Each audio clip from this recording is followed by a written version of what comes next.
दोस्तों, रायबरेली में भारतीय जनता पार्टी की एक रैली होती है। उसे इस देश के गृह मंत्री अमित शाह संबोधित करने आते हैं। वहां मौजूद भीड़ में से कई महिलाएं वापस जाने लगती हैं। अचानक से एक पत्रकार सवाल करता है कि आखिरकार क्यों वापस जा रही हैं। अचानक से जवाब भी मिल जाता है कि उन्हें पैसे देकर बुलाया गया था। बस यही बातें बीजेपी के एजेंटों को और खासकर गुंडे मवालियों को पता लग जाती है कि एक पत्रकार के कैमरे में कैद हो गई है सारी की सारी वो बातें जो अमित शाह बाबू भारतीय जनता पार्टी और तो और रायबरेली में बीजेपी के वजूद को हिलाकर रख देगी कि कैसे भाड़े पर भीड़ बुलाई जा रही है। तो अचानक से वो कमल छाप गुंडे टूट पड़ते हैं पत्रकार के ऊपर। बेरहमी से उसे मारा पीटा जाता है। पूरी रैली के दौरान उसे बताया जाता है कि वो मुसलमान है और इसके बाद उसकी इस कदर हालत कर दी जाती है कि उस वक्त अस्पताल में भर्ती है।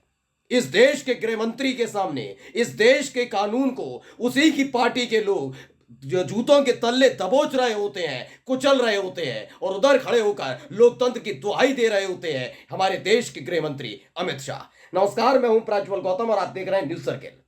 इस देश का दुर्भाग्य इससे पहले कभी नहीं रहा होगा। आज जरूर राहुल गांधी को पप्पू कहें, लेकिन वो आधिकारिक तौर पर नहीं है। लेकिन यह आधिकारिक तौर पर है कि इस देश के मौजूदा गृह मंत्री को कोर्ट ने ही तड़ीपार किया था। यह शब्दावली का इस्तेमाल बड़े मुश्किल से मुझे करना पड़ रहा, लेकिन करना पड़ेगा दोस्तों। ये आधिकारिक तौर पर है, सरकारी दस्तावेजों में दर्ज है कि हमारे देश के गृह राज्य मंत्री, जी हां, अजय मिश्र टेनी खुद आपराधिक मामले उनके खिलाफ न केवल दर्ज हैं, बल्कि उनके लाडले यानी बिगड़ैल लाडले आशीष मिश्र टेनी ने किसानों की छाती पर गाड़ी चढ़ा दी थी, उनकी हत्या कर दी थी। इस देश का ये दुर्भाग्य मानिए या मानिए बीजेपी की देन कि हमारे देश का गृह मंत्रालय दोनों ही, चाहे गृह मंत्री गृह राज्य मंत्री हो, ऐसे लोगों के हाथ में है जो पहले आपराधिक पृष्ठभूमि के रह चुके हैं। ये कहा जाता है और ये कोर्ट की तरफ से, मेरी तरफ से नहीं है। क्लीन चिट आप ले लीजिए, कोई फर्क नहीं पड़ता, लेकिन आधिकारिक रहा है। अब वही रिकॉर्ड रायबरेली में दोहराया गया।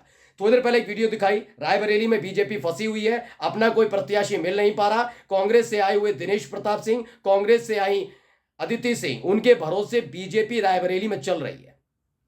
दिनेश प्रताप सिंह जो कांग्रेस से आए थे उन्हें प्रत्याशी बनाया। अदिति सिंह से उम्मीद की जा रही है वो प्रचार कर लें, यानी इनका अपना कोई योगदान है ही नहीं। अमित शाह बाबू पहुंचे थे और क्या कुछ हुआ था उसकी तस्वीर 10 तस्वीर दिखाता हूं। ये देखिए, पहली तस्वीर मैं आपको दिखा रहा हूं। रैली चल रही है और इसमें जो है आपको काले कलर के कपड़ों में, काले रंग के कपड़ों में व्यक्ति दिख रहे हैं, लंबे बाल वाले। ये है राघव त्रिवेदी। राघव मतलब हिंदू धर्म का नाम है और त्रिवेदी मतलब ब्राह्मण।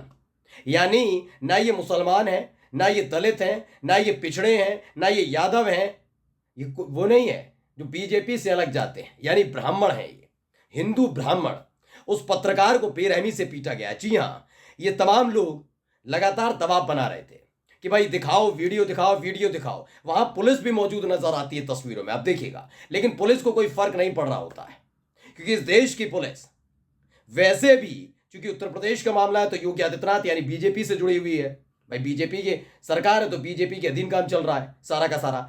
तो उन्होंने देखा कि भाई अब बीजेपी के गुंडे हैं मवाली में, बीजेपी के ऐसे लुच्चे कहे जाते हैं, लुच्चे हैं जितने इर्द गिर्द थे ना, ये सारे के सारे लुच्चे हैं, ये सारे के सारे मवाली हैं, ये सारे के सारे लफंगे हैं, ये सारे के सारे लंपट हैं। तो ये लंपटों की, बेरोजगार लंपटों की फौज उस पत्रकार पर टूट पड़ी।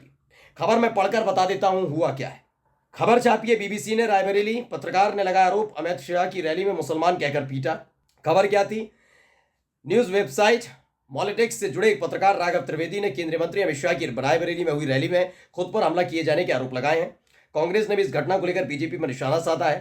कांग्रेस के आधिकारिक अकाउंट से पत्रकार का वीडियो शेयर करते हुए कहा गया कि ये घटनाएं बता रही कि बीजेपी के लोग सामने दिख रही हार से बौखला गए, अब अन्याय का अंत होने वाला है।